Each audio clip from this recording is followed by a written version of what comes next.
Still pretty giddy after last night, but just so everybody is not concerned anymore, I've only had 2 White Claws this morning.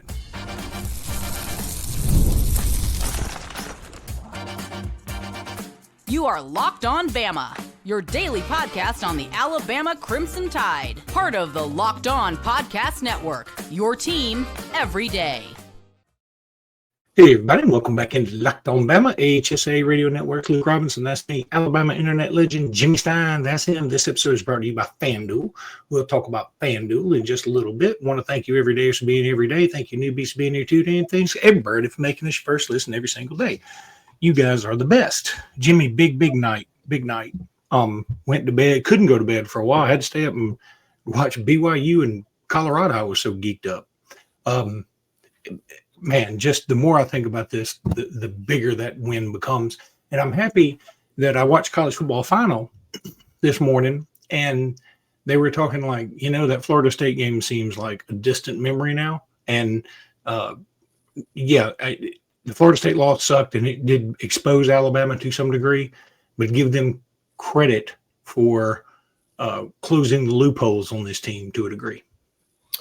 Yeah, it's been a heck of a bounce back. Beating Monroe did nothing to erase Tallahassee. Beating Wisconsin did nothing, but beating Georgia did. Alabama is now in a really good position insofar as the SEC race and so far as the playoff conversation. Alabama was in a horrific position after Florida State. Now you're in a good one, and it took beating Georgia, maybe arguably the best win in college football this season. Certainly in the argument for that. Oregon had a nice one last night in Happy Valley, but this Alabama win would rank right up there with any win in all of college football this year. What I like most about it, Luke, now that I've had a few hours to reflect, it's that there was a contribution from the offense. There was a contribution from the defense. Talty makes a kick. Dowd did okay punting the ball. Cole caught all the punts. But offensively, they played a really good first half and did just enough in the second half to win the game. Defensively, I think they played really well in the second half in terms of making the plays needed to win the game. But the offense, the defense, and the special teams all fit together and helped Alabama, again, win one of the best games in college football this year, or best wins. But there's still some things to work on. We're going to talk about that all through the week. Alabama is a better team than they showed last night. I'm insistent that that's true, and I think there's a better performance for Alabama that's out there. They still just need to work on a few things. I do too, and again, it goes back to what we say all the time. You play your best a couple times, play your worst a couple times, and everything else in between is what you are. I don't think that was our best. I'll say this, and I'm not trying to put a damper on anybody, far be it from me. But let's also recognize this Georgia team isn't the vintage, or isn't one of the best of Kirby's run. Now, this isn't probably one of the best of Alabama's run either. And it shouldn't take away from the fact that it was a monster win that a lot of people predicted us to lose. Now, I have heard some people say, man, what a big upset. I mean, we were only a 3-point underdog. So somebody knew something. Again, I'm not trying to take anything away from it. At the same time, now that I'm a little calmer from last night, I recognize Georgia's got some faults of their own. Watching the highlights again today, you know who they missed? They missed like a James Cook.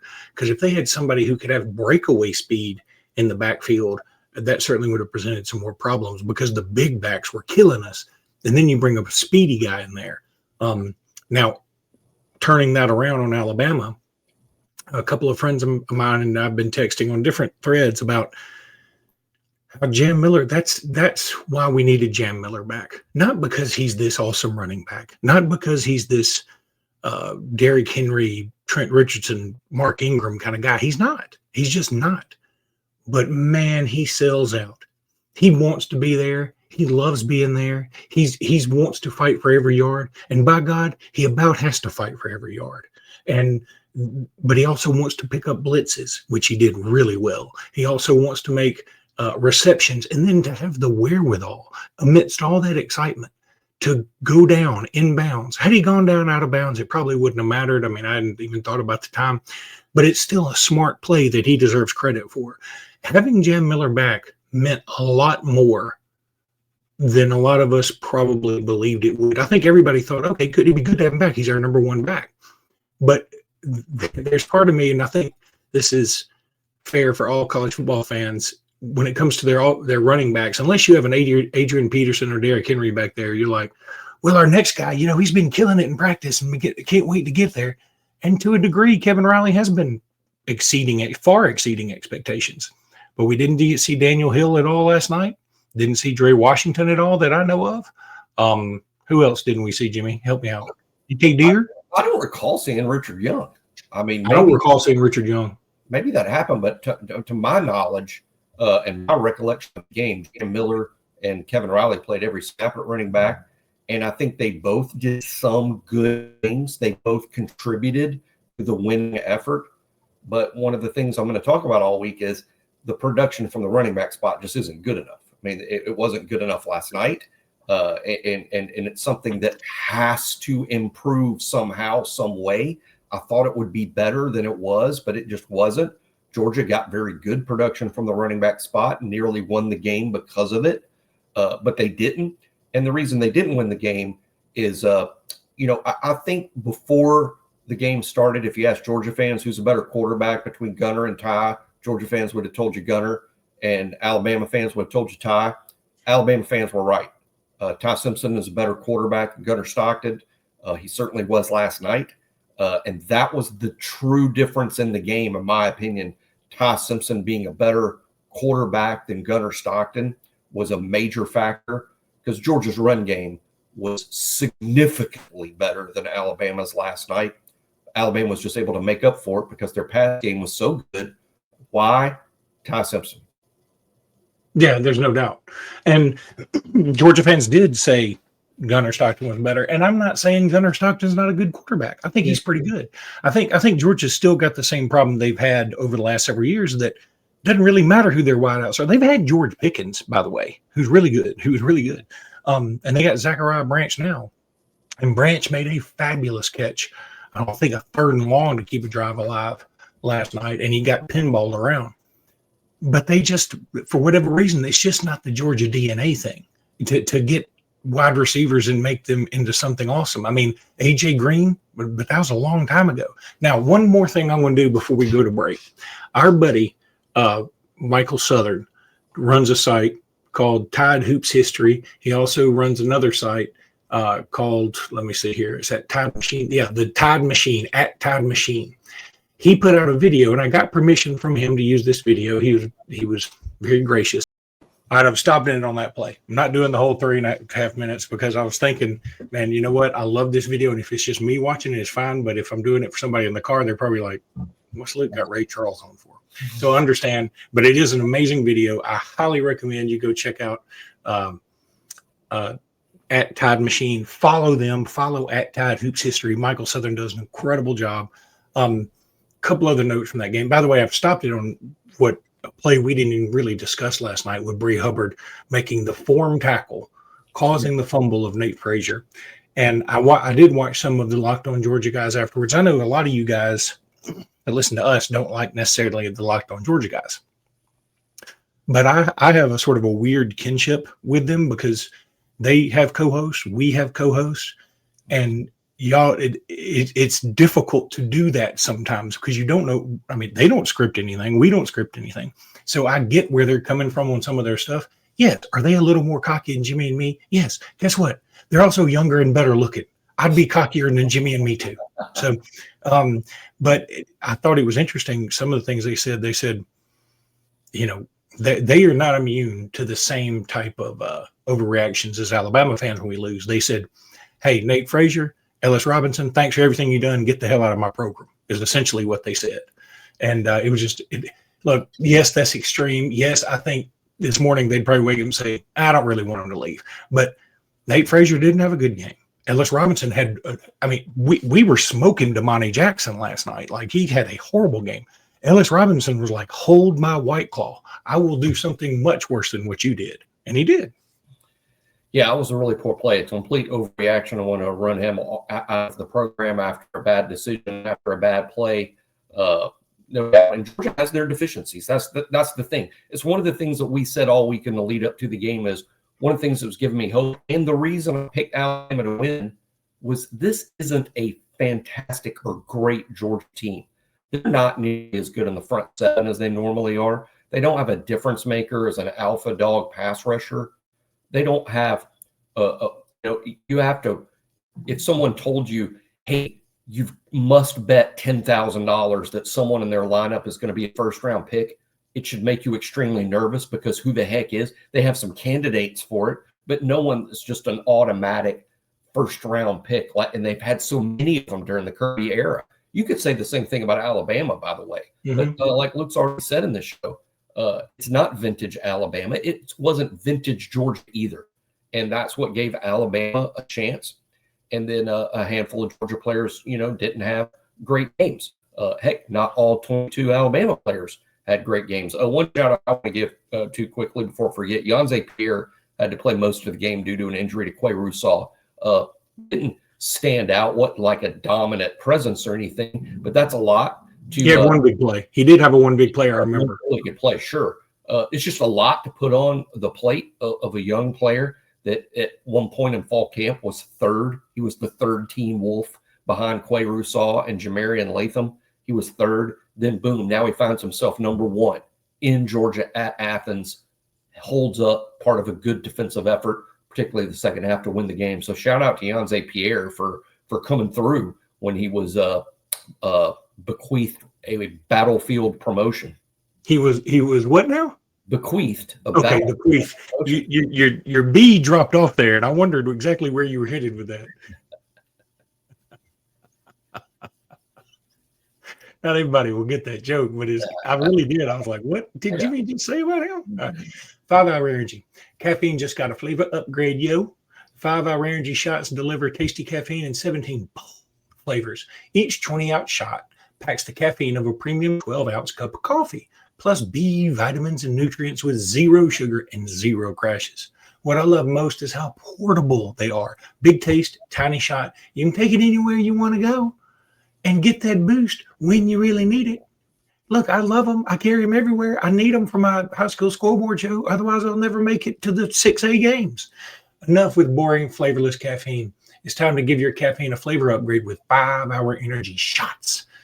Get the favorites you love, or be bold and try something new in store and online at 5hourenergy.com. That's the number 5, hourenergy.com. Or, you know what? You can do it on Amazon. And you can do that right now after this podcast if you want to. It's fine with me. I ain't going to stop you. How about a little Alabama, Georgia by the numbers? We can go over the actual stats of this game. That's cool, but I thought some other things here from the game were interesting. Like, it's not just Alabama stopped a 33-game winning streak at home, which is also in its own right. That should have been the thing that let you know this was coming, right? A lot of Georgia's streaks. Yeah, we stopped at a lot of Georgia hadn't played a team as good as us at home in this 33-game streak. So that should have let you know this was probably the golden opportunity, or Georgia may have gone on a much longer streak. But Georgia won 29 consecutive games from 2021 to 2023. Bama ended that streak. Georgia won 42 consecutive regular season games from 2020 to 2024. Bama ended that streak. And then, of course, they ended the 33 consecutive home game streak, which was from 2019 to 2025. That is just remarkable. And I know this isn't by the numbers, but one other thing, I loved Kirby Smart last night, had a great quote. And this is where, to me, reporters get sort of persnickety sometimes. Kirby Smart was asked, hey, you're 1-7 against Alabama. What do you think about that? And he goes, well, what's everybody else's record against them? And I was like, that's a very fair point. It is a good point. I think it's fun for Alabama fans to bring up that number. I mean, it's fun, and it's fun to stick the fork in Georgia's wound and sort of twist it a little bit, with those type numbers. But to me, it's just sort of overblown. As Kirby said, Alabama's really good all the time.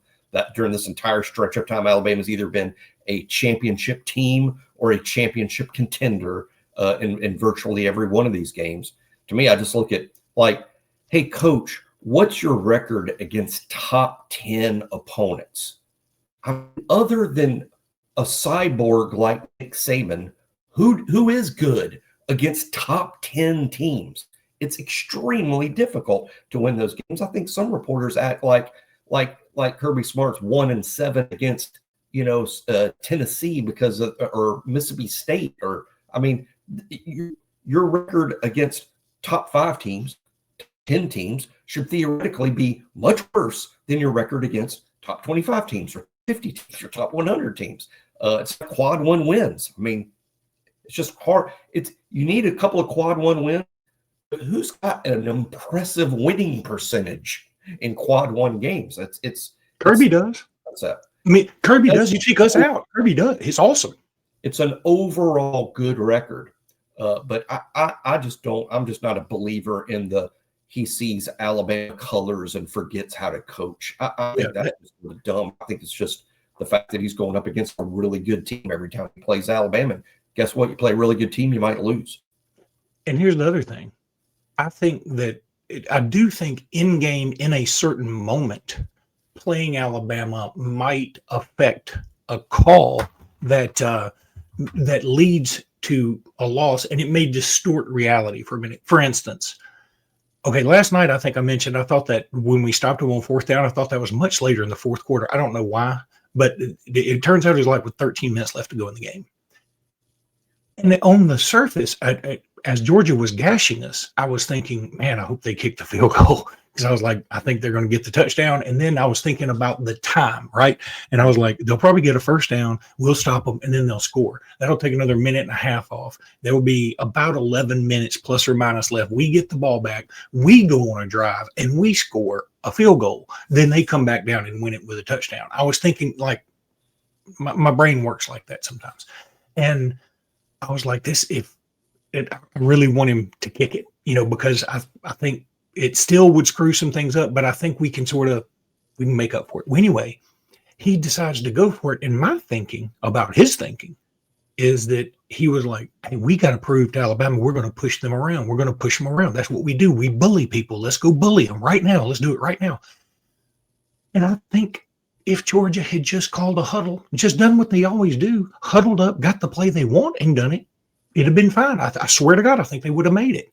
Instead, if they'd have handed it to Bowens on a off guard, they might make it. I do think that they overthought that in terms of the play call. I thought it was too tricky. I mean, why do that rush thing? He was their 4th best running back, by the way. That's their number 4 guy with the game on the line. I agree that they overthink that. Also think that everybody looks at Kirby, and Kirby is responsible for all of it, but Mike Bobo is who makes the play calls, and I'm sure Bobo called that. And that's maybe Georgia fans kind of stay frustrated with that guy. Ultimately, Kirby's responsible for all of it, including Bobo's calls. But I'm with you. I don't think going for it was a terrible decision. I don't like the play call if I'm a Georgia fan. But hey, in the end, Alabama made the play. LT Overton made the play. It was the defensive play of the game, and there were several that helped Alabama win this game. But that, if there was one, if it boiled down to one, that was it. The LT Overton stop on the 4th down play. By the way, I think that will go down as Mike Bobo's fanciest trick play in his repertoire. If I've been following his career correctly, he's not exactly a flea flicker double reverse guy. No, but Alabama ran a lot of trick stuff last night. Frankly, I liked some of it. I mean, the Caden Proctor thing was fun and it worked, but I thought at times Alabama ran trickeration type stuff that just wasn't necessary. I just assumed seeing straight up football play. I'm with you. And, we did make a career off of killing Gus Malzahn and run another trick play, beep, all that stuff, right? But this is who Kalen DeBoer is. And I think that's kind of what he's going to do. And this is who Ryan Grubb is. They're going to do some of that.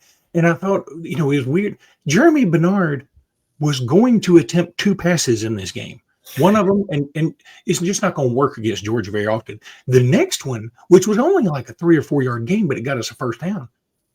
Pretty good play. Like I was thinking, wow, that is interesting. Yeah, it's not going to get you big yardage, but it'll get you the first. It's kind of like the Caden Proctor thing. We're not going to do Caden Proctor up wide when it's 3rd and 20.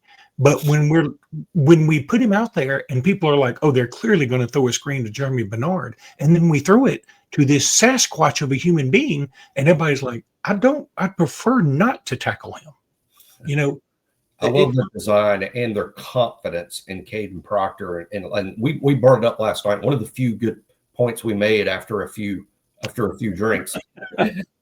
One of the few good points we made was a play like that can help Caden Proctor's confidence in his normal position, offensive tackle. When he feels a bigger part of things, when he's proud of his contribution, he's just feeling good and there's good vibes. You're just going to be a better player. And I did think overall the offensive line, I thought, kind of had 2 nights in pass protection. They played really, really well. I give the offensive line huge shout out for how they did in pass protection. Run game still needs some work.